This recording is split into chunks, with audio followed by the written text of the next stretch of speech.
안녕하십니까. 행복한 아침 이재용입니다. 안녕하세요. 장예인입니다. 오늘은 5월 28일 수요일이고요.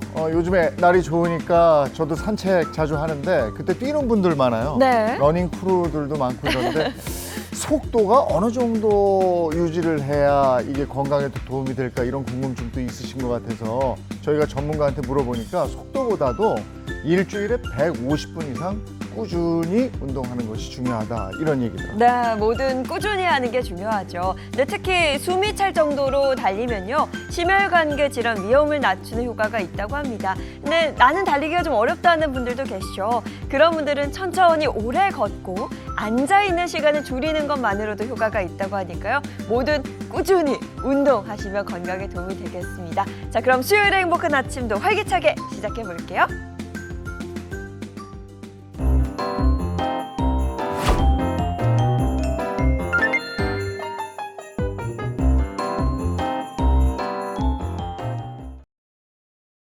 네, 수요일 아침입니다. 어떤 소식이 들어와 있을까요? 모닝픽부터 시작하겠습니다. 김성환 시사평론가와 함께하죠. 어서 오세요. 네, 안녕하세요. 네, 첫 번째 모닝픽입니다. 어떤 겁니까? 첫 번째 모닝픽 구조조정 칼바람입니다. 네, 구조조정 칼바람 자세히 좀 전해주시죠. 이게 듣기에도 와, 이런 일이 벌어지면 안 되는데 이런 생각하실 텐데요. 최근 글로벌 IT 기업들이 잇따라 대규모 인력 구조조정에 나섰다 이런 소식 혹시 들어보셨는지 모르겠습니다. 그 가운데 빅테크 기업 M사가 6천 명이 넘는 인력을 줄이겠다고 발표해서 충격을 안겨주기도 했는데요. 특히 M사의 이번 구조조정은 성과와는 상관없이 모든 부서와 직급에 걸쳐 진행되는 구조조정이기 때문에 그 배경에 더 관심이 쏠리고 있습니다. 실적이나 성과하고 관계없이 구조조정을 하겠다? 이건 무슨 얘기입니까? 그러니까 보통 이제 구조조정할 때는 우리 회사 어려워요. 네. 앞으로 어려워질 수 있어요. 이렇게 설명을 하는데요. 그런 설명을 하고 있지 않다고 하는 건데요. M사 측의 설명은 이런 겁니다. 변화하는 시장 환경에 대응하고 회사의 미래 성공을 위해 필요한 결정이다. 이런 얘기인데요. 이게 무슨 말일까 궁금하실 것 같은데요. 전문가들은 이렇게 해석하고 있습니다. 인공지능 AI 때문이다. 최근 인공지능 때문에 일자리가 줄어드는 거 아니냐 이런 우려를 하고 있는 상황인데요. 이 전체 감원의 40% 정도가 소프트웨어 개발자들이었다고 합니다. 소프트웨어 개발 분야는요, 인공지능이 대체할 수 있는 가장 빠른 분야라고 지금 평가받고 있기도 합니다. 그렇기 때문에 인공지능한테 소프트웨어 개발시키면 되지 뭐하러 이렇게 많은 개발자들을 둬야 하는가라는 생각을 했다. 이런 얘기가 되는 건데요. 그러니까 이번 일이 앞으로 인공지능이 좀 더 많이 활성화된다면 고학력 또 고임금 일자리를 대체하는 일종의 신호탄이 될 것이다라고 하는 분석까지 나오고 있습니다. 네, 국내 IT 회사에도 영향이 있을 것 같은데요. 어떤가요? 당연히 글로벌 M사가 이런 영향을 받는데 우리 IT 기업들이 영향을 어떻게 안 받을 수가 있겠습니까? 이미 영향을 받고 있다 이렇게 말씀드려도 될 것 같은데요. 국내 IT 기업인 K사가 지난해 말 AI로 사업 구조 개편 등을 위해서 2,800명에 대해서 희망퇴직을 이미 실시를 했습니다. 또 신입 채용에도 상당히 영향을 미칠 것으로 보이는데요. 한 인사채용 플랫폼에 따르면 올 1분기 국내 IT 업계 채용 공고는 1년 전에 비해서 13.4% 감소를 했다고 하고요. 특히 신입 개발자 채용도 1년 전 대비 18.9%가 줄어들었고 매년 늘어나고 있었던 경력직 개발자 채용 공고도 5.3% 감소했다고 합니다. 그러니까 결론적으로 말씀드리면 인공지능이 과거에는 블루칼라 일자리 그리고 중규직이라고 불리는 화이트칼라 중에서도 좀 반복적인 일을 많이 하는 일자리들을 줄이는 거 아니냐 이런 얘기가 나왔는데요. 이제는 AI, 인공지능, 그다음에 로봇 기술까지 발전하게 되면 고학력, 고임금 일자리까지 다 잠식해 들어가는 것 아니냐 이런 공포가 생길 수밖에 없다고 하는 겁니다. 아니 근데 오늘 놀란 건 소프트웨어 개발자들의 40%를 감원한다. 이게 어떻게 보면 우리 방송으로 치면 프로그램 개발자고 그렇죠. 이게 콘텐츠 개발자고 이런 건데 이 필수 인력이라고 생각했는데 이 인력이 IT에 인공지능에 밀려난다? 야, 이게 점점 가까운 미래에 위험이 닥치고 있다. 네. 이런 생각이 드는군요. 자, 다음 픽은요. 두 번째 모닝픽 우체국 보험료 인상 왜입니다. 네, 자세한 소식 좀 듣고 싶어요. 취약계 측의 보험 혜택을 보장하기 위해서 우정사업본부에서 만든 보험이 우체국 보험인데요. 그런데 최근 5년간 우체국 실손보험료의 인상폭이 17.9%인 것으로 나타났습니다.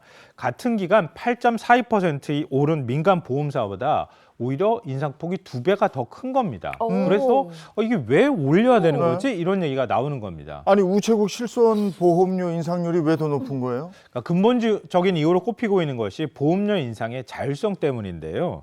그러니까 이게 무슨 말이냐면 일반 실손 보험은 보험료 인상을 마음대로 하지 못하죠. 왜냐하면 인상할 때 금융당국하고 줄다리기를 해야 돼요. 이 보험료를 인상하게 되면 국민들 다수가 실손보험에 가입하고 있잖아요. 국민 부담이 또 커질 우려가 있고요.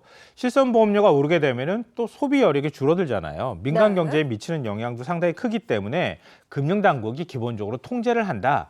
이렇게 봐도 무방합니다. 그런데 이 우체국 보험의 경우에는 일종의 관할이 다른 거예요. 예를 들면 일반적인 보험 같은 경우에는 보험업 관련 법률도 적용을 받게 되고요. 무엇보다도 금융당국의 통제를 받게 되는데 우체국 같은 경우에는 우정사업본부에서 관리하잖아요. 그래서 과학기술정보통신부가 관리를 합니다. 그러니까 과학기술정보통신부의 경우에는 일반 금융사정들을 고려할 필요가 없는 거잖아요. 그러니까 여기에서 승인만 나면 그냥 올릴 수가 있는 거예요. 그러니까 좀 보험료 인상을 할 때 금융당국의 눈치를 보지 않아도 되기 때문에 이렇게 보험료를 많이 올리는 것 아니냐. 이런 곱지 않은 시선이 있는 겁니다. 네. 하지만 우체국도 실손보험료를 올리는 분명한 이유는 있겠죠. 이유 없이 어떻게 올릴 수 있겠어요. 나름대로 근거는 제시를 하고 있는 건데요. 그러니까 이 보험료 인상 요인이 있었다 이렇게 설명을 하는 겁니다. 최근 3년 동안 손해율을 기준으로 따져봤을 때 이 보험료 손해가 너무 큰 상황이었기 때문에 어쩔 수 없이 보험료를 인상했다 이렇게 설명하고 있습니다. 그러니까 실제로 2020년 1,200억 이 실손보험에 적자가 발생했다가 보험료를 인상하면서 2022년에 370억 원으로 적자 폭이 크게 줄어들었고요. 지난해에는 292억 원의 흑자를 기록했다고 합니다. 이렇게 되면 어떻게 되냐면은 보험 재정이 튼튼해지면 또 다른 보험 가입자한테 부담을 전가하지 않아도 되고 무엇보다도 신규 가입자들의 보험료를 높여서 책정하지 않아도 되니까 기존 가입자들의 일종의 보험료가 많이 빠져나가는 게 다른 사람한테 전가가 되지 않을 것이다. 그러니까 다 이익 아니냐 이런 식의 설명을 하고 있는 겁니다. 예, 우체국의 보험, 이것도 한번 따져봐야 되겠네요. 예, 알겠습니다. 다음 모닝픽은요?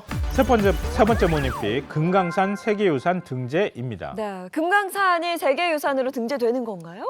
그럴 가능성이 매우 높아 보입니다.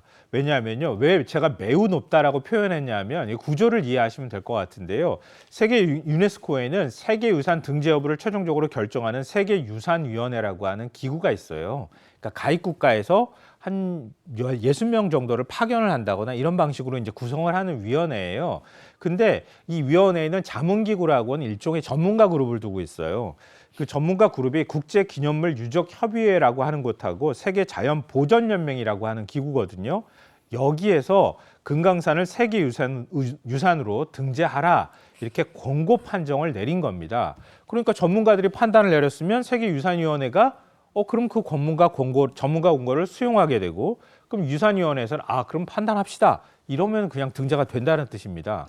그런데 세계유산 이 자문기구에서 등재 권고를 하라고 결정을 내린 사실이 이번에 공개가 됐기 때문에 제가 매우 높다 이렇게 가능성을 말씀드린 겁니다. 네, 금강산 세계유산 등재 언제 신청서를 낸 거죠? 4년 전에 신청서를 했는데요. 2021년도에 등재 신청을 했다 그래요. 그런데 그 직후에 코로나19 사태가 터졌잖아요. 그러니까 그 직후부터 심사가 제대로 이루어지지 못하다가 올해 심사가 이루어져서 등재 권고 판정이 나오게 된 겁니다. 주 자문기구는 세계유산으로 등재 권고를 하게 되는데요. 근데 이번에 북한은 금강산을 문화유산과 자연유산의 성격을 모두 지닌 복합유산으로 신청을 했습니다. 근데 이 자문기구에서는 등재 권고를 하면서도 해금강 지역의 해만물상, 총석정 지역을 제외한 나머지 부문을 경관으로 등재하라 이런 제안을 했는데요. 이게 무슨 의미냐면은 보통 이제 우리가 등재를 하게 되면 문화유산으로 할지 자연유산으로 할지 이게 성격이 갈리게 되잖아요. 거기에 이제 무형유산이라고 하는 것도 또 하나 있는데요. 일종의 유형유산 가운데 문화자연으로 가르지 말고 지금 추세는 인간과 자연이 함께 어우러지는 문화경관으로 등재하라 이런 추세로 가고 있다 그래요. 그러니까 북한이 이번에 등재 권고 신청을 한 게 복합유산이라고 말씀드렸잖아요. 이걸 받아들여서 문화경관으로 나머지 부분을 지정하라. 이렇게 자문기구의 결정이 나왔다고 하는 겁니다. 그럼 앞으로 어떤 절차가 남은 건가요? 그러니까 7월에 2달 뒤죠. 프랑스 파리에서 세계유산위원회가 열리게 되거든요. 이 세계유산위원회에서 아마 최종적으로 등재 여부를 결정하게 될 것 같은데요. 등재 가능성이 현재로서는 매우 높다고 생각하시면 될 것 같습니다. 그러니까 북한은 금강산이 만약에 세계유산으로 등재가 되면 고구려 고분군 그리고 개성 역사 유적 지구에 이어서 세 개의 유형 세계유산을 갖게 됩니다. 네, 우리 금강산이 세계 유산에 등재가 되고 우리도 금강산을 좀 마음대로 가고 네. 이랬으면 좋겠습니다. 다음 픽션 해주시죠. 네 번째 모닝픽 반수 시대입니다. 네, 보통 반수라면 제가 대학 다닐 때 친구들도 많이 그랬거든요. 대학을 다니면서 수능을 다시 치르는 그 반수를 이야기하는 건가요? 아니요, 대입 반수가 아니고요, 취업 반수. 이 취준생들 같은 경우에 보통 이제 취업하기 위해서 노력하잖아요. 그런데 취업을 하고도 반수하는 사람들이 늘고 있다. 이런 얘기입니다. 한국경제인협회 발표에 따르면요. 매출액 상위 500개 기업을 대상으로 설문조사를 했다 그래요. 이 설문에 126개 대기업이 응답을 했다고 하는데요. 응답한 기업을 기준으로 말씀드릴 때 작년에 뽑은 신입사원 10명 가운데 3명이 중고신입이었다고 합니다. 이 중고신입이라는 건 이전에 다른 회사에서 신입으로 입사를 해서 좀 근무를 하다가 그만두거나 아니면 현재 재직 중인 신입사원을 얘기를 한다 그래요. 저도 이 표현 처음 이번에 들어봤는데요. 네. 이런 중고 신입사원이 10명 가운데 한 3명 꼴이었다 그래요. 근데 2022년도에 10명 가운데 2명 꼴이었다고 하거든요. 그러니까 취업 반수생이 그만큼 많이 늘어났다 이렇게 얘기해도 되는 거죠. 여기서 일을 하다가 경력을 인정받아서 경력직으로 조금 더 뭐 괜찮은 조건에 가는 이런 게 아니고 아예 신입사원으로 신입으로. 들어간다. 그러니까 취업 반수가 점점 늘고 있다 이렇게 보는 거군요. 그러니까 더 좋은 기업으로 갈아타고 싶다. 그런 욕망을 갖고 있는 취업 준비생 그리고 이제 그 일종의 이제 젊은 청년들이 많이 늘고 있다 이렇게도 볼 수 있고요. 또 이것도 하나의 영향을 미치고 있다 그래요. 다양한 뭐 이유가 있을 수 있겠지만 대기업들이 경력직 채용을 굉장히 선호를 하고 있다고 합니다. 그러니까 취준생 입장에서는 일단 붙은 기업에 먼저 가는 거예요. 경력을 조금 쌓은 거예요. 제가 경력 있는 취업 준비생이 신입사원이거든요. 그렇게 하면 대기업들이 더 잘 뽑아준다는 거예요. 그러니까 그런 조건을 따기 위해서 더 많은 사람들이 더 노력을 해야 되는 상황이 오잖아요. 그러니까 경쟁이 더 훨씬 치열해질 수밖에 없는 거예요. 그러니까 어떻게 되냐면요. 대기업 인턴 들어가기 위해서 대기업 비정직에 들어가기 위해서 일단 취업의 관문을 뚫습니다. 들어갑니다. 들어가서 경력직이 되기 위해서 다시 또 관문을 한번 또 넘어서야 되잖아요. 경력직이 되면 그 자리에 가만히 있느냐? 가만히 있지 않은 거죠. 더 좋은 대기업으로 가기 위해서, 더 좋은 공기업으로 가기 위해서 다시 반수를 합니다. 야. 그러면은 그 문을 못 뚫은 취업 준비생이 또 있을 거 아니겠어요? 그럼 맨 밑바닥에. 그러니까 시장이 막 어마어마하게 경쟁이 치열해질 수밖에 없는 이런 환경이 된다고 하는 겁니다. 네. 근데 이렇게 되면 경력이 없는 취준생은 불리한 거 아니에요? 대입 경쟁 치열하잖아요. 그럼 어떻게 합니까? 컨설팅 받잖아요. 그죠. 막 돈 들여가지고. 컨설팅 받듯이 입시생 컨설팅 받듯이 취준생들도 컨설팅을 받는다. 참 이게. 이게 경쟁이 치열하면서 나타나는 현상인데요. 그러니까 중고 신입에 밀리고 또 대기업 인턴 기여도 갖지 못한 현역 취준생들은 어쩔 수 없이 정보가 부족할 수밖에 없잖아요. 경력도 짧고. 그러니까 입사 서류 심사 단계부터 어려움을 겪지 않기 위해서 일종의 컨설팅을 받아서 컨설팅 결과를 들고 어느 기업에 취업 지원을 할지 결정을 하게 될 수밖에 없다고 하는 겁니다. 그러니까 통계청에 따르면 지금 실업 상황이 굉장히 심각하거든요. 지난 4월을 기준으로 청년층 실업률이 7.3%였습니다. 이게 2022년 이후 3년 만에 최고치를 기록한 것이거든요.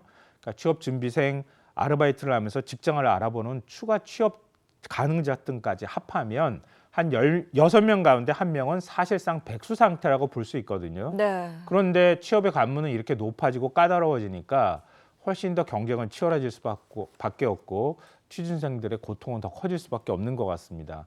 좀 경제도 많이 좋아져서 일자리도 많이 늘어나서 경쟁이 좀 완화되고 대기업들도 이렇게까지 경쟁을 좀 허들을 높이지 말고 조금 많은 사람을 뽑아줬으면 좋겠습니다. 대학 들어가려고 대입 컨설팅에 학원에 네. 또 요즘에는 또 군대 좀 괜찮은 데 가려고 군입대 컨설팅 학원들이 있대요. 그래요? 거기에다가 이제 취업 컨설팅 아이고 참 깝깝합니다. 오늘 모닝핑 여기까지 하겠습니다. 김성환 시사평론가와 함께했습니다. 고맙습니다. 고맙습니다. 네, 이어서 오늘 날씨 알아보도록 하겠습니다. 오늘 날씨 키워드 궁금한데요. 문난영 기상캐스터 나와주세요. 네, 오늘은 전국 곳곳에 소나기가 지납니다. 요란하게 내리는 데다 양도 많이 내릴 것으로 보여서요. 우산 챙기시기 바랍니다. 소나기는 오전부터 경기 동부와 강원, 경북 산간에 시작되겠고요. 오후에는 그 밖의 지역들에 내리는데요. 소나기지만 양이 꽤 많겠습니다. 경기 동부와 강원, 충북과 영남에는 최대 50mm, 그 밖에도 5에서 30mm 정도의 많은 비가 예상됩니다. 이 소나기는 대기 불안정이 매우 강해서 천둥, 번개와 돌풍, 우박을 동반하며 요란하게 내리겠습니다.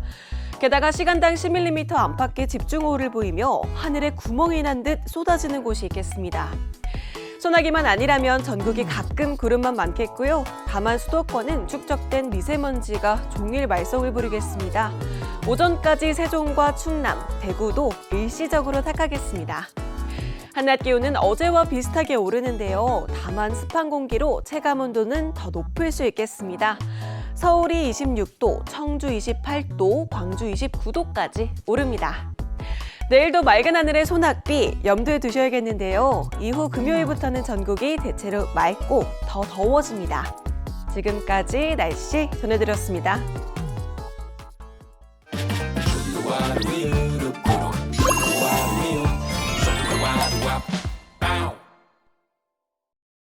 네, 이번에는 한 주간의 연예 소식 알려드립니다. 영화 소식입니다. 박스 오피스 시간입니다. 네, 가장 먼저 지난주 극장가를 뜨겁게 달구고 있는 영화들 알아볼까요?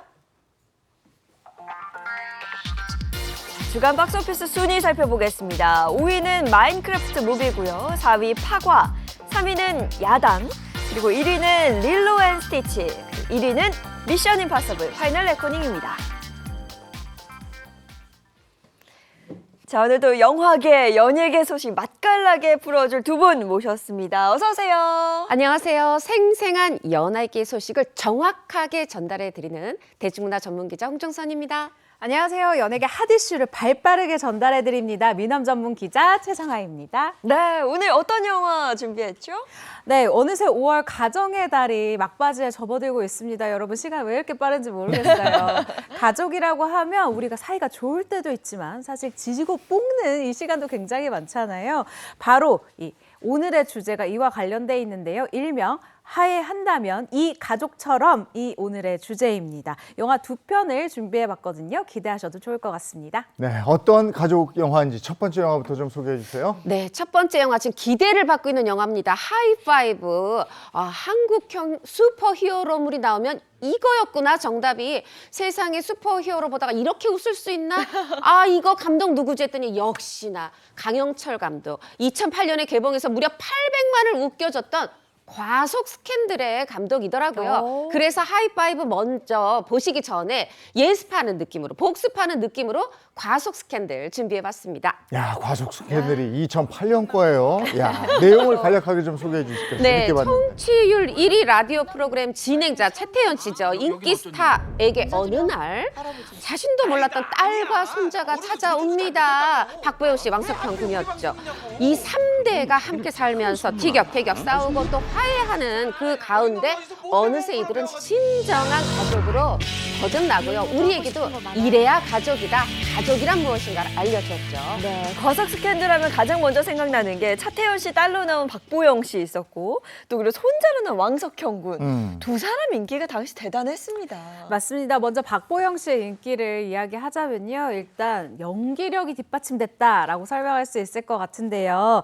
당시에 무려 8개의 신인상을 거머쥐면서 그해 신인상 싹쓸이 신기록을 보여줬습니다. 그런데요. 당시 박보영 씨가 맡은 이 캐릭터 사실은 이 글상, 시나리오상에는 남자 캐릭터였어요. 그런데 오디션을 보고 이 박보영 씨의 가능성을 본 이 강영철 감독이 미혼모 설정으로 아이의 캐릭터의 이 성별을 바꾼 거예요. 그에 따라 제목도 과속 3대에서 과속 스캔들로 바뀌었다라는 비하인드를 전해드립니다.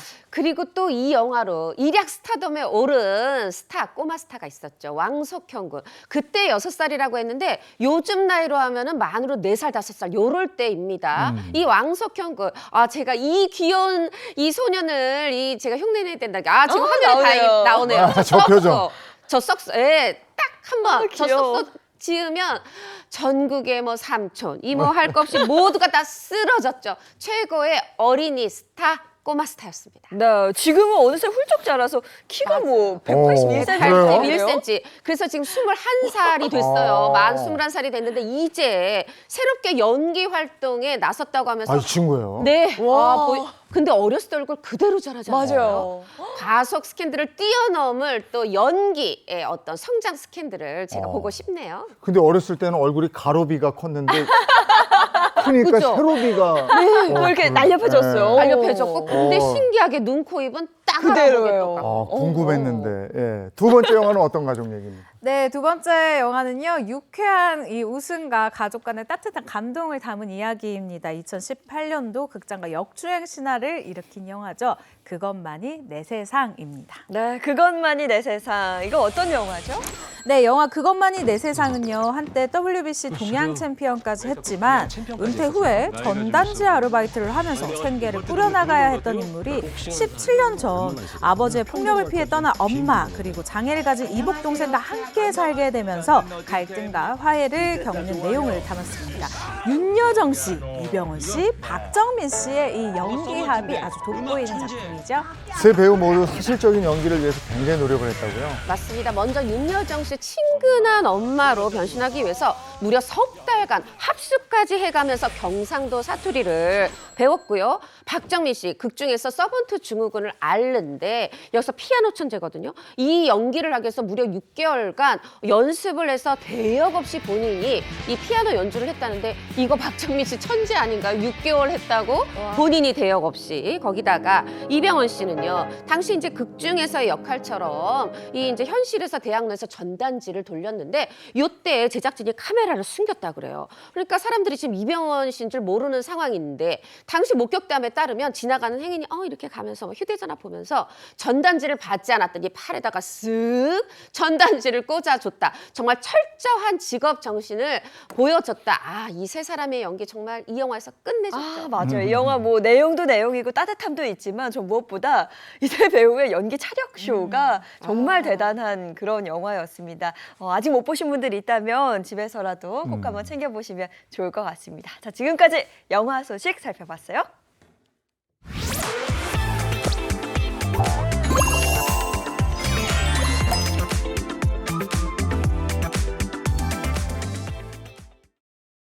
네, 행복한 아침 함께하고 계신 지금 시각이 7시 53분을 넘어섰습니다. 이번에는 연예계 소식 전해드리겠습니다. 연예계 이슈 시간입니다. 네, 연예계 이슈에서 빠져서는 안 될 뿐이죠. 은혁 씨 어서 오세요. 네, 안녕하세요. 연예계 이슈만큼은 굴삭기처럼 아주 집요하게 파고드는 연예계 덕후 박은영입니다. 네, 연예계 이슈 첫 번째 소식은 뭡니까? 네, 최근 며칠간 아주 최악의 사건과 그리고 프로 데뷔 15년 만에 아주 최고의 기쁨을 또 맛봤던 그런 스타의 이야기인데요.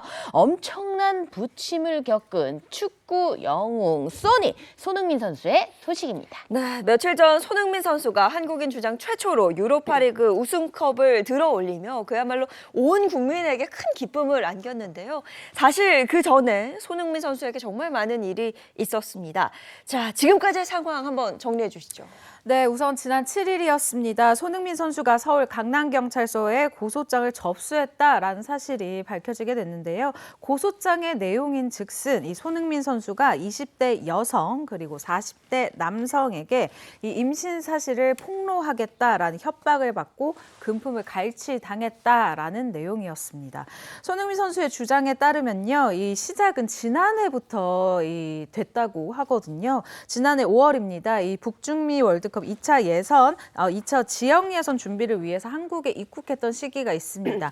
이 손 선수가 5월 31일부터 다음 날까지 한 여성과 만남을 가졌는데 하지만 한 달 후에 이 여성이 아까 20대 여성이 있었다고 했죠. 이 여성이 태아 초음파 사진과 피검사 결과 등을 보내면서 임신 사실을 알리자 손 선수 측에서 약 3억 원을 냈다고 합니다. 그러나 올해 3월입니다. 40대 남성이 이 사실을 근거로 협박을 하면서 약 4천만 원을 요구를 하자 결국 손 선수가 고소에 나선 건데요. 경찰은 지난 14일이죠. 이들을 체포한 후에 주거지 압수수색을 진행을 했고요. 그리고 지난 17일에는 이렇게 보시다시피 이 법원 앞에서 포승줄에 묶인 20대 여성의 모습이 보여졌고요. 무죄를 푹 눌러쓴 이 40대 남성의 모습도 함께 보여졌습니다.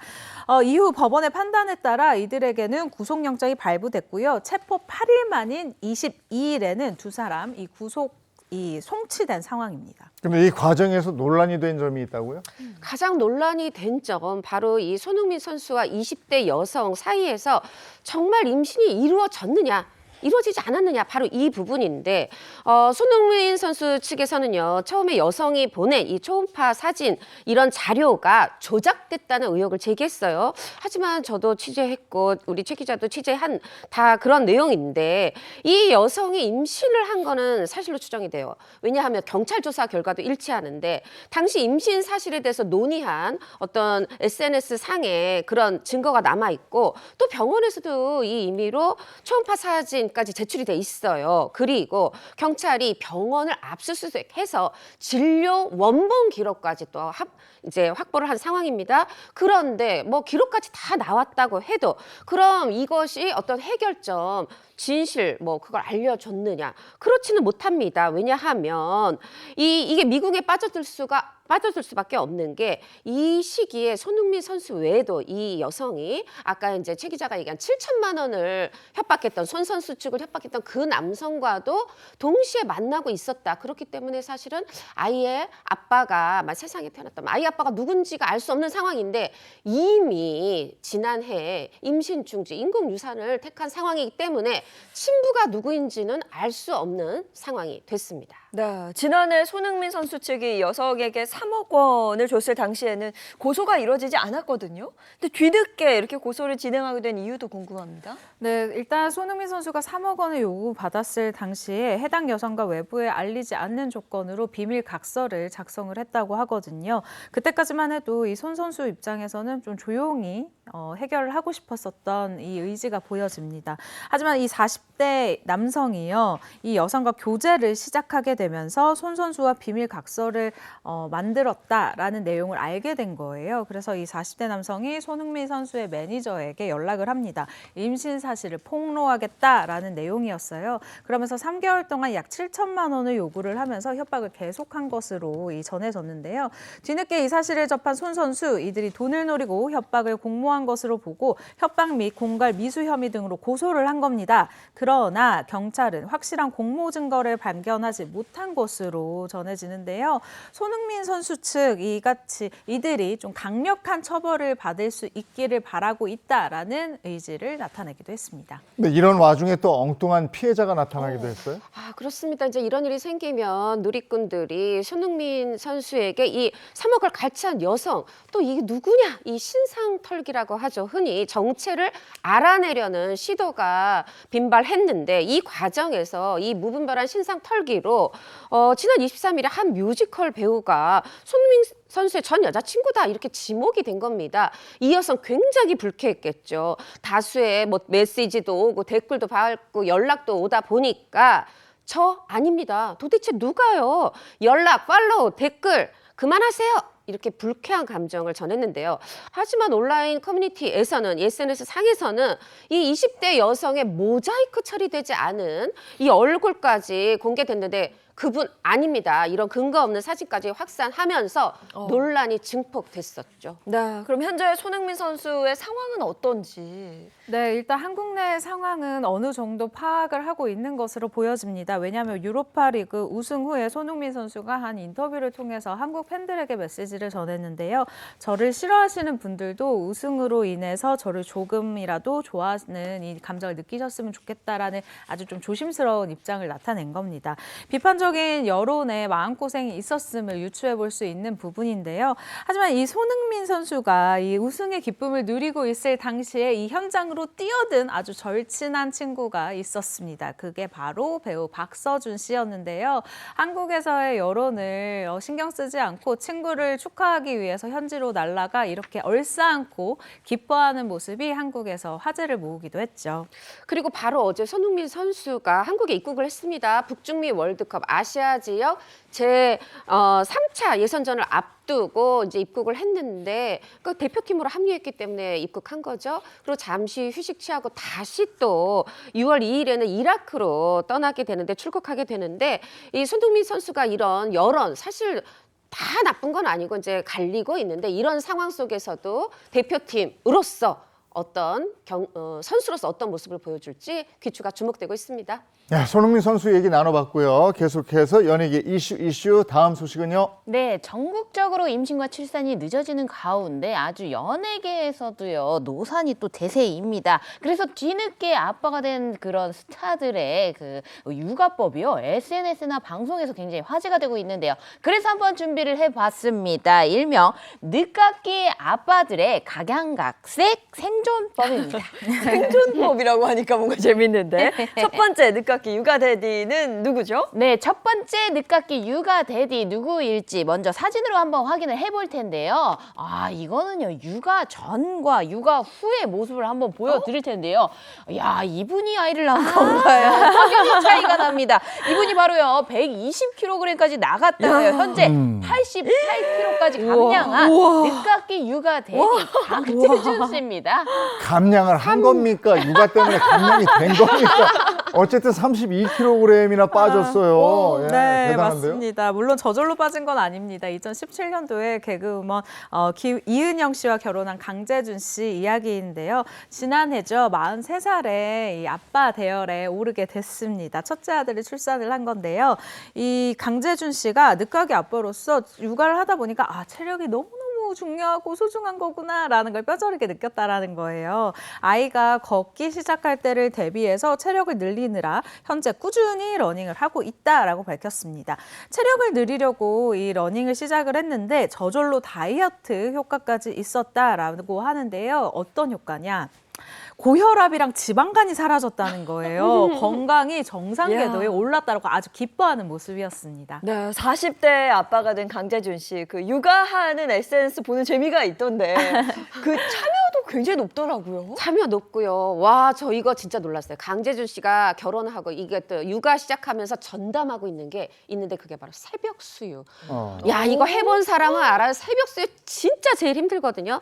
강재준 씨가 SNS에 이렇게 피곤한 눈을 뜨지도 못한 채 새벽 수유를 하고 있거나 이러는 사진이나 영상을 여러 차례 올린 적이 있는데 강재준 씨가 이렇게 얘기를 해요. 새벽 2시 정도만 되면 알람도 없이 눈이 딱 떠진다. 그리고 이제 아이 이름이죠. 현조는 생각보다 잘 자다가 내가 피곤해서 지쳐 쓰러질 때쯤 어디선가 들어오는 뺑 우는 거죠. 소리. 그렇게 난 새벽 수유를 하고 만다. 혹은 쪽쪽이를 물리러 간다. 이렇게 나의 새벽은 또 하루 지나간다. 이 늦가기 아빠 강재준 씨의 새벽 수유에 대한 고충을 토로했는데 저도 오래전 일이지만 정말 이 아줌마들 아직도 만나면 새벽 수유 얘기 나오면 새벽까지 정말 고충을 얘기할 수 있습니다. 야, 이 육아가 젊어서도 힘든데 저 나이에 더 힘들 텐데 아주 열심히 하고 있어요. 강재준 씨는 근데 또 꾸준히 러닝까지 한다면서요. 네, 하지만 어깨는 나갔습니다. 네, 개그우먼 이은영 씨가 이 남편에 대해서 이렇게 얘기를 했는데요. 육아로 인해서 남편 어깨가 탈골이 될 정도다라고 얘기를 했습니다. 최근 강재준 씨 요로결석으로 응급수술까지 하는 바람에 체중이 급격히 빠지기도 했는데요. 더 건강관리에 힘쓰고 있다라고 해요. 최근에 SNS에 버킷리스트를 하나 달성을 또 하기도 했다고 하는데 최근 저의 이 버킷리스트 중 하나 또 완성. 드디어 현조랑 은형이랑 첫 유아차런을 했어요. 현조는 시작하자마자 5km 동안 꿀잠을 잊지 못할 추억이었습니다. 라면서요. 이 유아차와 함께 러닝 대회에 나간 이 신경을 밝히기도 했는데요. 40대 아빠의 파워를 보여주신 이 강재준 씨 열심히 저도 응원하겠습니다. 네, 응원하겠습니다. 자, 또 다른 늦깎이 대디 누가 있을까요? 네, 40대 육아 대디의 생존법을 보셨다면 이번에는요, 50대 육아 대디의 생존법을 한번 보실 텐데요. 아, 정말 최근에 한 방송을 통해서요. 늦깎이 아빠로서 아주 만발의 준비를 다 했다는 가수 신성우 씨의 아주 생생한 육아법 한번 준비를 해봤습니다. 신성우 씨 하면 긴 머리 휘날리는 그야말로 테리우스 이미지인데 육아를 한다는 게 상상이 잘 안 되거든요. 맞아요. 테리우스가 아빠가 됐습니다. 2016년이었죠. 다소 늦은 나이 50대에 결혼을 한 신성우 씨인데 지금 슬아의 8살, 4살 두 아들 두고 있는데 사실요. 신성우 씨의 이 50대 아빠의 육아 고충은 조금 또 남다르더라고요. 뭐냐 하면 바로 다른 아빠보다 좀 늙어 보이는 노안? 사실 같은 나이에선 동안인데 다른 또래 아빠들에 비해서겠죠. 그리고 또 하나는 이 자녀의 손발톱을 잘라줘야 되는데 혹시라도 살 다치게 할까봐 두려운 이 노안. 이것 때문에 그 잘생긴 테리우스가 이 정말 미모구력은 없었던 미남자인데 최근에 이렇게 피부 관리도 받고 또 노안 수술도 하고 하면서 이 50대 아빠가 아니라 또래 아빠들처럼 거듭나기 위해서 노력을 하고 있다네요. 아이가 어리면 그 어린 아이의 그 기준에 맞게 엄마 아빠들이 모이거든요. 근데 이제 50대이기 때문에 신경을 쓰는 모양이고 신성우 씨가 근데 겉모습뿐이 아니고 신경 쓰는 게 또 있다고요. 바로 가계 경제입니다. 신성우 씨가 과거에는 슈퍼차도 정말 많이 타고 원 없이 내가 나를 위해서 소비를 했다라고 얘기를 하는데 50대 아빠가 된 이후로는요. 태양열 전지판을 이용해서 전기세를 아끼거나 이 냉장고 재료를 털어서 요리를 직접 하는 등 허투루 돈 쓰는 일 없이 이 생활을 이어나가려고 한다고 전했습니다. 네, 거기에다가 우리 신성우 씨가요. 50대 늦깎이 아빠로서 이 가계 경제에 아주 만반의 준비를 한 게 또 있다고 하는데요. 최근에요. 신성우 씨 그 아드님이 첫째 아들이죠. 8살 아들이 글쎄 아니 전교에서 20등도 아니고요. 전국에서 20등을 할 정도로 굉장히 영재라고 합니다. 그래서 이 아들을 위해서 아들의 미래를 위해 아주 만반의 대비를 했다고 하는데요. 그 영상이 또 있습니다. 여러분들 어떤 준비를 했는지 영상으로 함께 보시죠.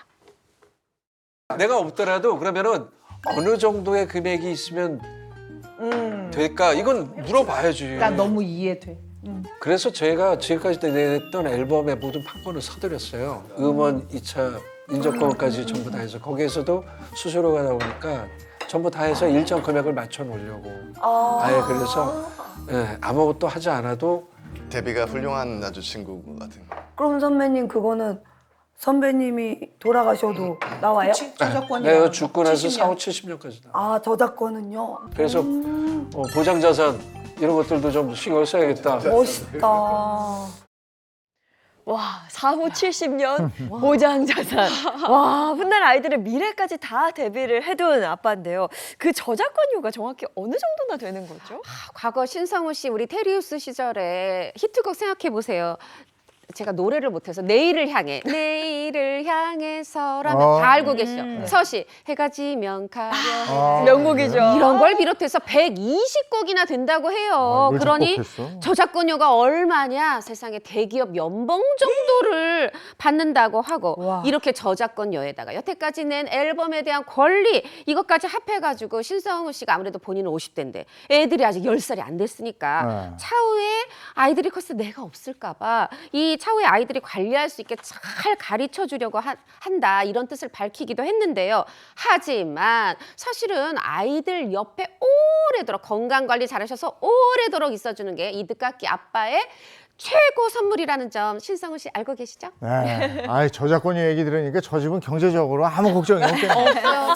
가만히 있어도 네. 40, 50대 늦깎이 아빠들 얘기 나누고 있는데 또 다른 스타는요? 그렇죠. 이번에 40대, 50대 봤으니까요. 60대의 늦깎이 육아대디에 대해서 한번 알아볼 시간인데요. 48에 처음으로 아이를 출산을 해가지고요. 지금 65세 새 자녀를 키우고 있는 바로 배우 이한휘 씨의 생존법 한번 만나보도록 하겠습니다. 와, 근데 40대 후반에 첫 아이를 낳고 이후로 둘을 더 낳는다는 거 이거 진짜 축복이죠. 쉽지 않은 일이거든요. 맞아요. 사실 이한희 씨가 이렇게 3명을 낳은 데는 아주 철저한 자녀 계획이 있었다라고 얘기를 하는데요.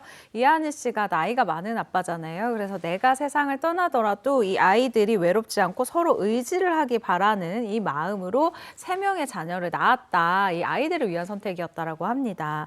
현재 이한희 이한희 씨 18살, 16살, 그리고 14살인 딸 둘에 아들 1명을 두고 있는데요. 지금 60대 아빠라고 했잖아요. 하지만 이한희 씨 늦가기 아빠라도 오히려 좋은 게 있다라고 밝혔습니다. 일찍 결혼을 했으면 열심히 사느라 아이들과 함께하는 시간이 적을 수 있는데 지금은 적당한 여유가 있어서 아이들과 시간을 보낼 수 있기 때문에 오히려 그 점은 이 나이 든 아빠가 장점이다라고 긍정적이게 생각하는 모습 아주 멋있습니다. 네. 60대 아빠의 체력이 좀 힘들 텐데. 아이고 예. 이한희 씨는 뭐 워낙에 건강해 보이기 때문에 이한희 씨만의 뭐 비결이 있을까요? 건강해 보이시지만 그래도 우리 60대 아빠 이한희 씨 몸으로 놀아주는 건 체력적으로 좀 달리기 때문에 대신 스킨십을 많이 해준다고 그래요. 그리고 아이들이 이렇게 놀고 들어왔을 때 재밌었니? 이 말을 빼놓지 않으면서 아이들의 일과에 대해서 또 관심을 표현하고요.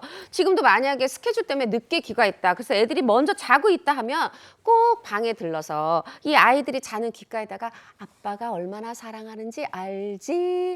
이렇게 얘기를 해준다고 정말 여러 가지 스킨십을 비롯해서 이 예쁜 말 표현까지 다채롭게 다양하게 잘 표현하고 계신 60대 아빠 이한희 씨네요. 정서적인 교감을 하면서 더 현명하게 놀아주시는 것 같아요. 근데 이런 이한희 씨에게도 고민이 있다고 하던데요? 맞습니다. 이한희 씨의 가장 큰 고민 바로 이 정말 보석 같은 3명의 아이들을 언제까지 볼 수 있을까라는 아주 현실적인 고민이었습니다. 그래서 이한희 씨가 이 늦가기 아빠가 된 이후로 새롭게 시작한 게 있다고 하는데요. 그게 무엇일까요? 영상으로 준비했습니다. 함께 보시죠.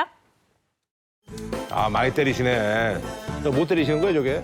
지금 홍삼하고 홍삼 때리시고. 또 이제 와인에서 이제 알코올 뺀 거 있잖아요. 네, 그거. 아하. 만약에 떨리네. 만약에 3시. 제가 결혼하고 나서 이제 애를 셋 낳고 난 다음에 내가 내 발로 가서 든 보험을 지금 챙겨보는 거죠. 네. 일단 이 보험은 고객님의 사망을 주된 그 보장을 하는 보험이고요. 오늘 무슨 사고를 당하셨다. 네. 그러면 약 한 17억 정도의 이제 그 사망 보험금이 될 수 있고요. 네, 든든합니다. 네. 아이, 어떻게 돈으로 환산하겠어요. 요거는 이제 제가 뭐 물론 다쳐서도 안 되고 뭐 유감스러운 일이 있으면 더더욱 안 되지만은 이게 보장도 안 되고 우리 연예인들이 좀 그렇잖아요. 그래서 이거 뭔가 좀 안정되게 뭔가를 하나 하고 싶다 생각이 드는 게 바로 보험이어가지고 이제는 좀 약간 다쳐도 좀 안정이 되는 것 같고 그래서 지금은 좀 죽기를 각오하고 연기하고 있습니다. 아니 바로 이 아이들 옆에서 오래오래 있어주기 위해서 보셨죠. 영양제 이렇게 챙겨 먹기 시작했고요. 그리고 여기에 혹시 모를 미래를 대비하기 위해서 이렇게 직접 가서 또 보험도 들었고요. 정말 센 거 드셨더라고요. 이 60대 아빠 이한희 씨의 이 진한 부성애가 이런 내가 미래를 대비하는 이런 모습 속에서 더 깊이 느껴지네요.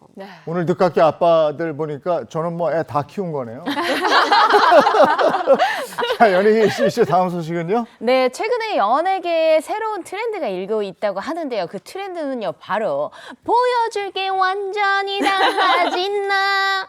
도대체 뭘 보여주느냐? 바로 이 신비주의 여배우분들이요. 베일에 쌓여있던 그 사생활을 또 속속들이 보여주고 있다고 합니다. 어떤 스타가 있을까요? 최근에 사생활 공개로 가장 핫했던 여배우 누가 있을까요? 단연 이분인데요. 배우 이병헌 씨의 아내분이죠. 배우 이민정 씨입니다. 이민정 씨가 사생활을 어떻게 공개한 겁니까? 네, 최근 너튜브 채널을 개설을 했습니다. 그러면서 직접 소통에 나선 건데요. 첫 번째 콘텐츠부터 술자리를 일단 공개를 해요. 그리고 두 번째 콘텐츠에서는 꽁꽁 감춰뒀던 첫째 아들인 초등학생 이준우 군의 목소리를 공개하면서 이 뒷모습 정도는 나오는 모습이거든요. 특히 이민정 씨 현실 엄마 모먼트를 이 두 번째 영상에서 여과 없이 보여줍니다.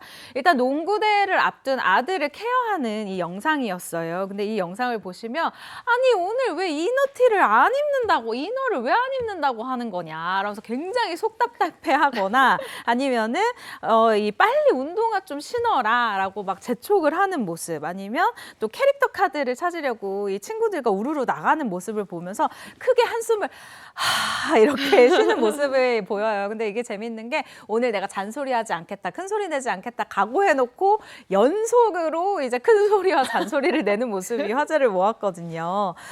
이 샤우팅을 하고 아주 이 멋진 엄마의 모습을 보여주기도 했는데요. 이렇게 솔직한 모습으로 이민정 씨 너튜브 채널 개설 이틀 만에 구독자 수 10만 명을 돌파하는 아주 빠른 속도를 보여주고 있습니다. 현재는 25만 명을 넘어선 속도인데요. 전국의 아들 엄마들이 내 모습 같다 라면서 아주 재밌는 댓글을 다는 것도 이 시청 포인트더라고요. 그런 걸 느꼈어요. 아, 사람 사는 거 다 똑같구나. 그렇죠. 야, 이민정 씨 정말 털털한 모습에 놀랐는데 사실 뭐 이민정 씨도 이민정 씨인데 많은 분들 이병헌 씨 데뷔 이래 지금까지 쭉 스타잖아요. 이 부부의 생활 어떤지 궁금해하시는 분들 굉장히 많을 것 같아요. 물론 많습니다. 그런데 이 너튜브를 통해서 공개되는 걸 보면 이 부부 진짜 현실 부부예요. 굉장히 유쾌해요. 그런 모습에 더 지금 제가 보기에는 많은 분들이 공감하고 계신 것 같은데 이민정 씨가 이렇게 얘기했거든요. 50만 구독자 돌파해야 여기 이병헌 씨 나올 수 있습니다. 그러니까 이제 그때까지 많이 와달라는 거죠. 그래서 지금 이병헌 씨 아직 50만 돌파 전이기 때문에 목소리로만 출연하고 있는데 최근에 제주도 여행 가서 이른 아침부터 해장국을 먹으러 가자 이런 남편 이병헌 씨가 그렇게 얘기를 해서 아니 지금 이 아침에 제주도까지 왔는데 아침에 해장국 먹으러 가재요 이러고 이민정 씨가 남편 이병헌 씨를 폭로하기도 했는데 저도 좀 주변에 물어봤더니 진심 해장국을 좋아한다 그래요. 이러다가 또 이병헌의 동안 비법으로 해장국이 뜨는 거 아닌가 싶은데 이런 또 아내 이민정 씨의 폭로에 이병헌 씨도 가만히 있지 않습니다. 목소리로만 나오는데 야 너튜브랑 같이 다니기 너무 힘들다. 이거 뭐 계속 찍어대니 참 이렇게 티격 현실적인 모습을 보여주면서 많은 또 웃음을 자아내고 있습니다. 근데 제주도에 가면 고사리 해장국은 먹어야죠. 먹어야죠. 아유 맛있죠. 근데 이병헌 씨도 뭐 어떻게 하겠습니까? 그죠? 맞아요. 예. 근데 이 탑스타들이 신비주의로 가는 것도 좋지만 이렇게 또 공개를 하면서 인간적인 친근함을 느끼기도 하잖아요. 네, 저는 너무 대환영인데요. 이민정 씨는 사실 SNS계에서 이미 유명했습니다. 왜냐면요, 이 남편인 이병헌 씨의 이 이니셜을 따서 BH 저격수로 굉장히 유명한 활동을 하고 있었던 건데요. 예를 들면 이병헌 씨가 이 코로나19 감염 이후에 SNS에 셀카 사진을 이렇게 딱 찍어서 올린 적이 있어요. 팬들이 여전히 너무 잘생겼어요. 이렇게 막 올리고 있는데 이민정 씨가 댓글로 각도는 안 괜찮네 라고 이 셀카 실력을 디스하기도 했고요. 이병헌 씨가요 또 고등학교 이 동창이 보낸 커피차를 받고 SNS에 막 너무 감격스럽잖아요. 그러니까 고등학교 사진을 이렇게 딱 올렸습니다. 그랬더니 이민정 씨가 흑백 졸업사진 존대할게요 라고 이렇게 또 재밌는 댓글을 남기기도 했어요. 12살 나이 차이가 나는 남편을 귀엽게 놀리는 모습이었는데요. 사실 요즘 이병헌 씨 주변에 소속사분들 누가 놀릴 수 있겠습니까? 이민정 씨가 아주 거침없이 이렇게 놀릴 수가 있는 게 아닌가라는 생각이 드는데요. 이병헌 씨도 이민정 씨의 이런 장난을 기꺼이 받아주고 있는데 정말 이 부부가 정말 호흡이 착착 맞는다라는 생각이 들어요.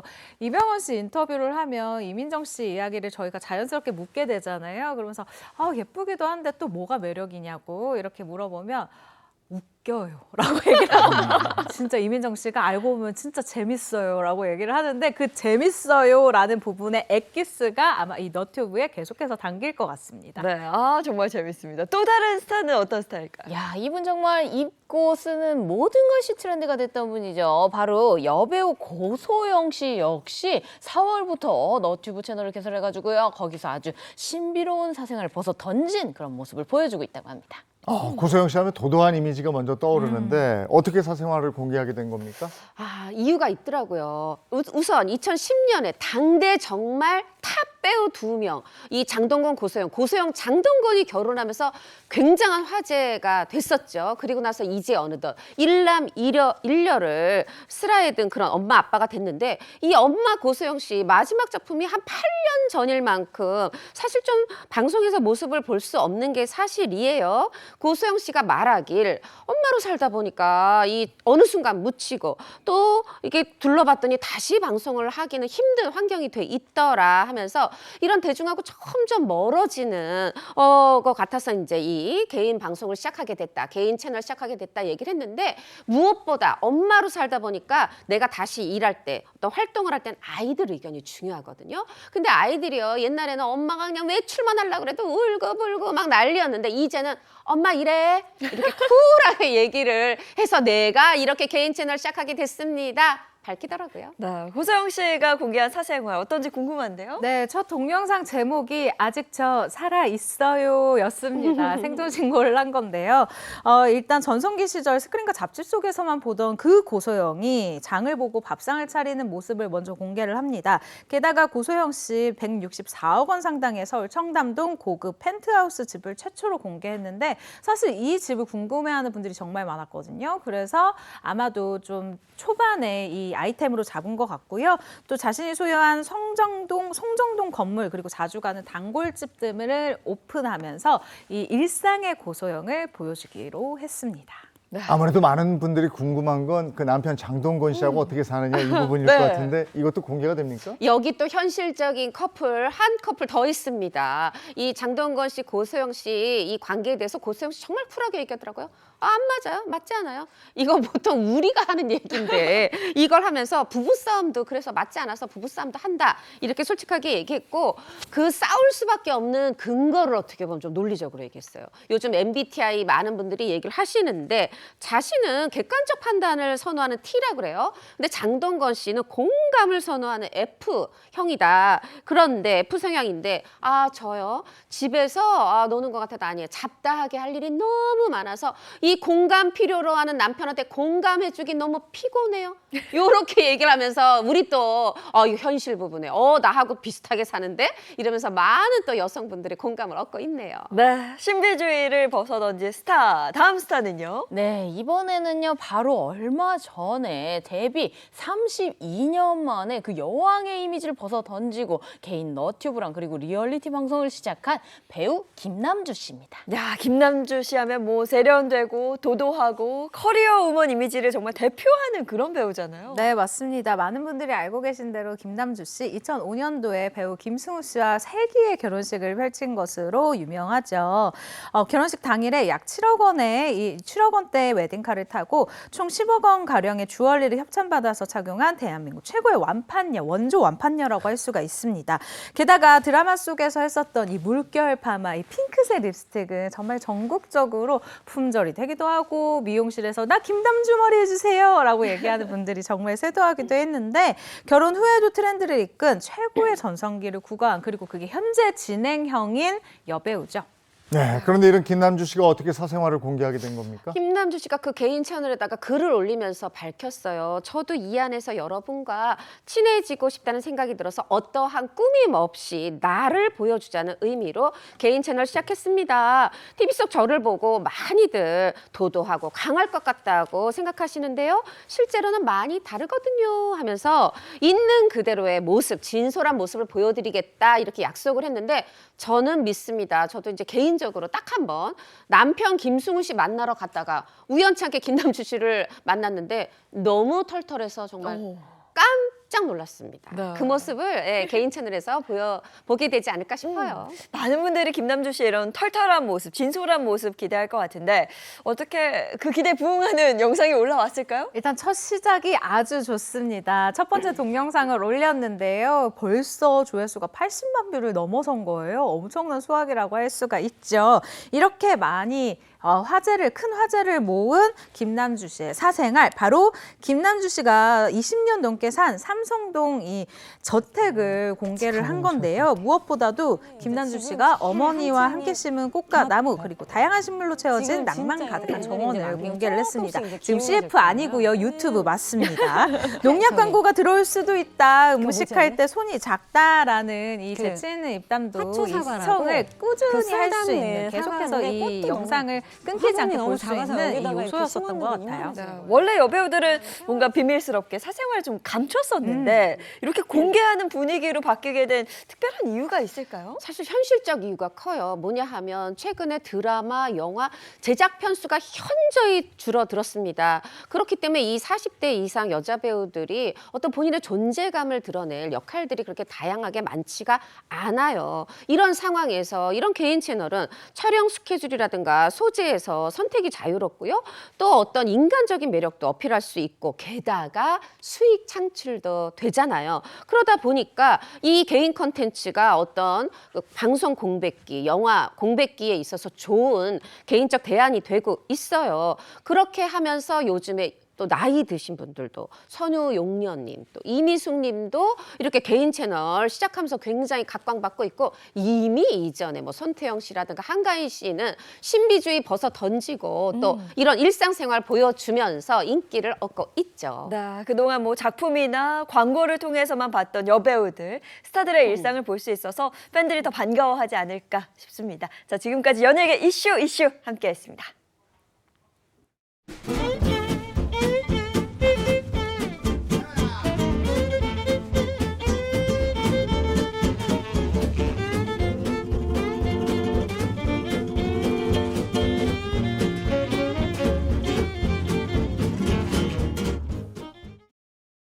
네, 지금부터는 스타들의 굴곡 많은 인생을 찬찬히 들여다보는 시간입니다. 토크로 풀어보는 스타들의 인생 극장 시간입니다. 네, 오늘의 주인공은요. 앞서 보셨지만요. 이분이요. 글쎄 50대가 맞아? 정말 50대가 훌쩍 넘는 나이에도요. 그 미모는 무엇? 거기에다가요. 일거수일투족 늘 화제가 되고 있는 분이죠. 바로 루머의 여왕 여배우 고현정 씨입니다. 야, 이 루머가 따라 붙는다는 건 물론 슬픈 일이긴 합니다만 다르게 봤을 때는 정말 최고의 자리에 있는 톱스타다. 이렇게 볼 수 있겠죠. 네, 저도 무엇이든 여왕 자리 한번 언젠가는 해보고 싶다는 생각이 드는데요. 사실 고현정 씨 데뷔 때부터 지금까지 36년이 넘는 시간 동안 대중의 곁에서 정말 큰 사랑을 받은 그리고 톱스타의 위치를 지켜왔다라고 할 수 있는 배우입니다. 사실 루머라고 하면은 안 좋은 이 부분도 있지만 저는 아예 관심이 무관심보다는 사람들이 궁금해서 이런 이야기를 만들어내는구나라고 받아들이는 게 어쩌면 내 정신 건강에 좋다라고 생각하거든요.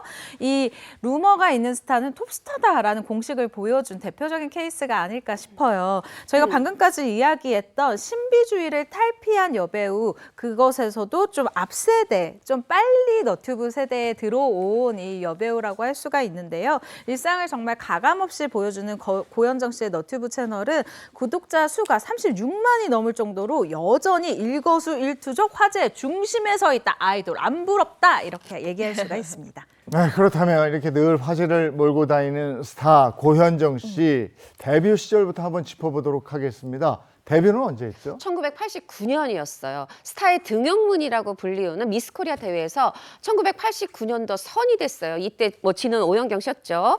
이 되고 나서 드라마에서 연기면 연기, 그리고 쇼 프로그램 MC까지 맡았었어요. 그래서 드라마 예능 MC 오가면서 활동을 하다가 그렇게 첫 번째 전성기를 완전 진짜 탑이야라고 말할 수 있는 그 작품을 만나게 되죠. 아마 제목만 들어도 지금도 가슴 설레는 분들 계실 겁니다. 때는 1995년 모래시계. 야, 그때요.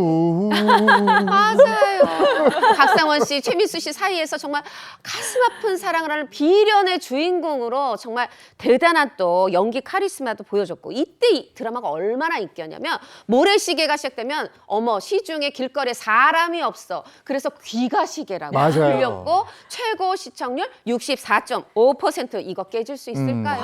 정말 명실상부한 국민 드라마로 등극을 했고요. 그러면서 고현정 씨도 자연스럽게 시대를 대표하는 스타 배우이자 아이콘으로 자리를 잡았죠. 그게 이제 고현정 씨의 첫 번째 전성기인데 그게 좀 길진 않았어요. 그렇습니다. 스타로 떠오른 그 해가 25살밖에 되지 않았었던 해예요. 근데 고현정 씨가 돌연 결혼을 발표합니다. 특히 상대가 대기업 회장의 아들이었기 때문에 더욱 관심이 식을 줄을 몰랐는데요. 이렇게 고현정 씨 결혼 후에 슬아에 일남일녀를 주면서 이 육아와 재벌가 며느리 역할에 아주 충실한 모습을 보였습니다. 하지만 고현정 씨 결혼 후에도 계속해서 사람들이 궁금해하는 스타였어요. 그럴 만도 한 게 시대의 아이콘과 재벌이 결혼했다라고 하니까 사람들이 요즘은 어떻게 지내고 있는 거야? 라면서 활동을 하지 않을 때도 계속해서 이 뭐랄까요, 집중 포착이라고 해야 될까요? 잡지사에서 찍어서 그냥 보도를 해버리는 행태들도 볼 수가 있었는데요.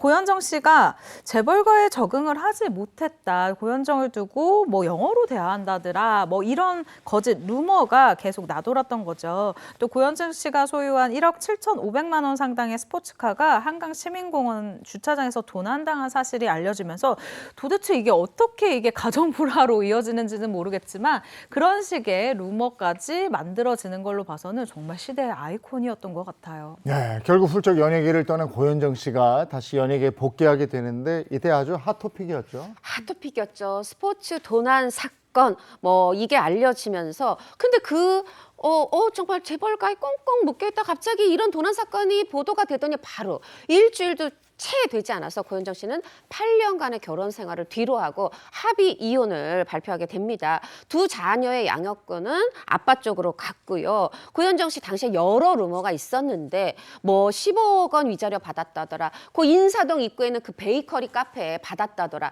이거는 인터뷰에서 물어봤는데 그 베이커리 카페 받지 않았다고 합니다. 이런 식으로 무성한 소문이 돌았어요. 그런데 하지만 고현정 씨 여기서 주저하지 않고 2004년에 드라마 봄날을 통해서 화려하게 복귀를 하게 됩니다. 무려 또 상대 배우가 조인성 씨였죠. 또 지진이 씨랑 함께 했었는데 당시 제작 발표에선 고현정 씨가 이렇게 복귀 소감을 밝혔었어요. 매몰차게 떠났는데 돌아올 때 아무도 무안 주지 않고 반겨주셔서 고맙습니다. 관심에 보답하는 길은 제가 잘할 수 있는 연기를 하는 것뿐이라는 생각에 돌아왔어요. 이렇게 공식적인 활동을 멋있게 제기했죠. 복귀한 후의 반응은 보통 이랬습니다. 역시 고현정. 이런 평이 많았죠. 많았고 근데 이게 또 시작에 불과합니다. 다들 기억하실 거예요. 이 미시리의 세상이 옵니다. 와, 그 미시리 네, 선동영화.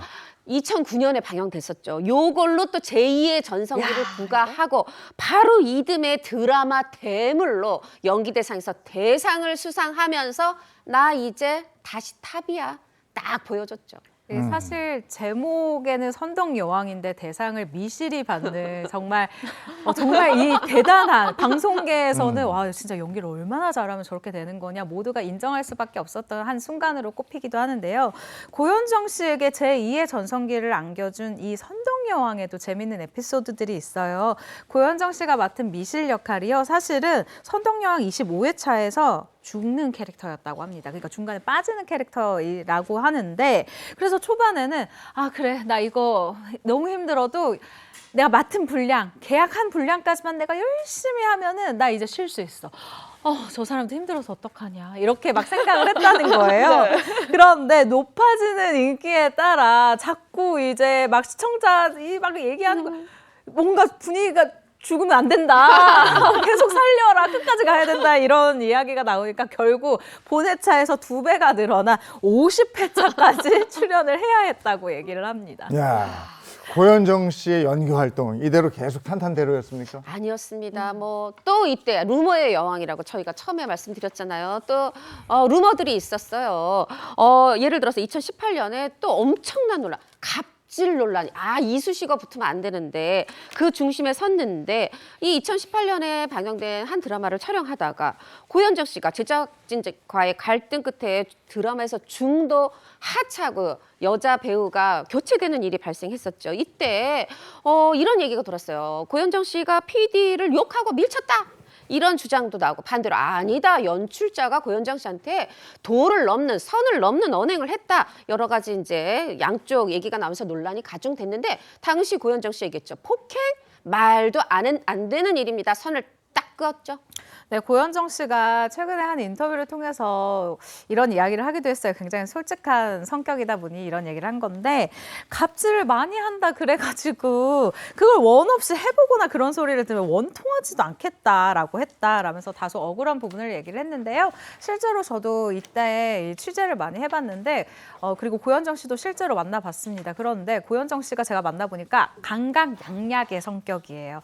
이제 스텝이나 이 후배들에게는 한없이 이 역할을 많이 더 양보도 하고 뭐 현장에서 배려도 많이 해주고 막 이런 성향을 띠는데 이 이야기를 사실 힘없는 엑스트라나 아역 배우들은 또 할 수가 없잖아요. 네. 그래서 이 뭐랄까요 좀 마이크를 대신 잡아서 이제 제작진에게 이야기를 해주는 역할을 좀 대신 했었다라고 제작진들이 입을 모으더라고요. 그런 부분에 있어서는 오히려 뭐 비겁하지 않은 선택이지 않았나라는 생각도 들고요. 고현정 씨 한 번은 너튜브 채널을 통해서 이런 얘기를 했어요. 고현정다운 게 뭔지 잘 모르겠다라고 자신을 돌아보는 이야기였는데요.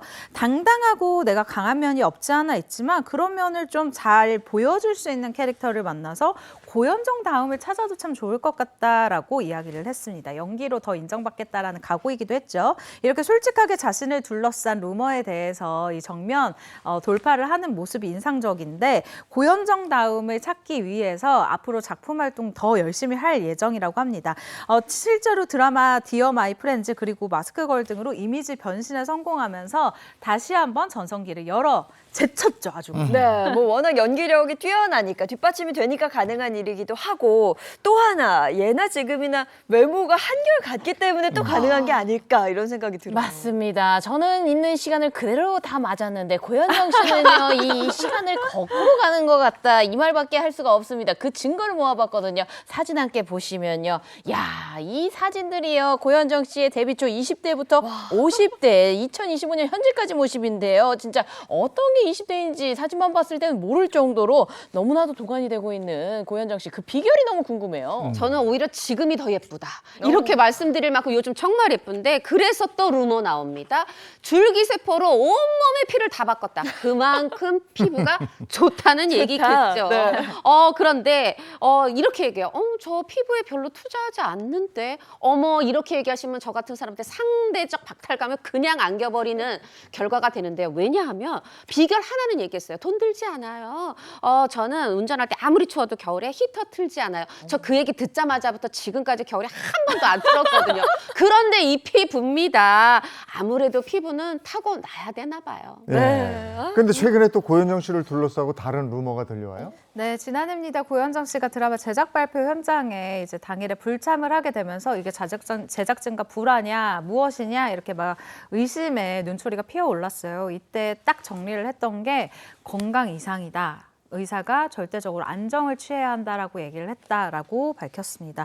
고현정 씨가 제작 발표회 당일 제가 취재를 해보니까 응급실로 이송이 돼서 수술을 받았고요. 현재는 건강을 회복을 한 모습이었어요. 실제로 제가 이제 고현정 씨를 만났을 때도 이런 얘기를 해줬는데 한 번은 몸이 너무 아파가지고 건강검진을 받을 수 없을 정도의 몸 상태가 될 정도로 너무 아팠대요. 그래서 두 병원이 합심을 해서 건강검진을 해야 할 정도였었고 한 번은 길에 쓰러져서 정말 그 행인의 발만 보여서 좀 살려주세요라고 얘기를 해서 급하게 병원에 실려간 이라도 저한테 얘기를 한번 해준 적이 있었거든요. 이걸 너튜브 채널에서도 얘기를 해서 화제가 되기도 했었는데 사실은 이 고현정 씨가 이 6개월 정도 이후에 너튜브 채널을 쉬면서 아니 너무 못했죠. 가짜 뉴스가 사망설까지 나오게 됩니다. 근데 이 사실을 고현정 씨가 모르고 있다가 너튜브 제작진이 얘기를 해주면서 그 사실을 두고 깜짝 놀라는 모습을 보였어요. 고현정 씨 지금은 건강 괜찮다고 하니까요. 건강관리 제발 열심히 해서 진짜 열심히 해서 좋은 연기 계속 보여주셨으면 좋겠습니다. 네, 건강해진 고현정 씨의 모습 언제 볼 수 있을까 궁금해하실 텐데 9월 첫 방송 예정인 드라마가 방영을 앞두고 있다고 합니다. 제3의 전성기를 만들어갈 수 있을지 한번 지켜보도록 하겠습니다. 자, 이렇게 해서 연예계 소식 짚어봤습니다. 세 분 오늘도 감사합니다. 감사합니다. 자, 이어서 오늘 날씨 알아보도록 하겠습니다. 문난영 기상캐스터 나와주세요. 네, 현재 서울의 하늘은 구름이 가득합니다. 흐린 먹구름까지는 아니지만 비가 올 것처럼 습한데요. 덕분에 현재 서울의 기온은 18.1도, 체감온도는 19.8도로 비교적 높게 나타나고 있습니다. 오늘 전국 곳곳에는 요란한 소나기 소식이 있으니까요. 우산 챙기시길 바랍니다. 소나기는 오전부터 중북부에 시작이 되겠고요. 오후에는 그 밖의 지역들에 내리겠습니다. 소나기치고는 양이 꽤 많겠는데요. 특히 경기 동부와 강원, 충북과 영남에는 최대 50mm, 그 밖에도 5에서 30mm 정도로 많은 비가 예상됩니다. 이 소나기는 대기 불안정이 매우 강해서요. 천둥 번개가 치고 돌풍이 불며 우박이 떨어질 수 있겠습니다. 특히 시간당 10mm 안팎의 집중호우로 인해서 하늘에 구멍이 뚫린 것처럼 쏟아지는 지역도 있겠습니다. 소나기만 아니라면 전국이 가끔 구름만 많겠는데요. 다만 수도권은 축적된 미세먼지로 인해서 종일 나쁨 수준을 보이겠고요. 그 밖의 지역인 오전까지 대구와 충남, 세종 지역은 일시적으로 탁하겠습니다. 한낮 기온은 어제와 비슷하게 오르겠는데요. 다만 습도가 높아서 체감온도는 높게 나타날 수 있겠습니다. 서울이 26도, 청주 28도, 광주 29도까지 오릅니다. 내일도 맑은 하늘의 소낙비 염두에 두셔야겠습니다. 금요일부터는 전국이 대체로 맑겠고 더 더워집니다. 지금까지 날씨 전해드렸습니다. 오늘 아침에 방송하러 올 때는 날이 흐리더라고요. 네, 오늘 전국 곳곳에 때에 따라 소나기가 내릴 수 있다고 하니까요. 가방 속 작은 우산 하나 챙기시고요. 또 어제 하늘 보셨는지 모르겠어요. 뿌옇더라고요. 초미세먼지가 또 말썽입니다. 미세먼지 차단용 마스크도 챙기시는 게 좋겠습니다. 좋은 하루 보내시고요. 저희는 내일 아침 7시 30분에 돌아올게요. 행복한 아침, 행복한 하루 되십시오. 고맙습니다. 고맙습니다.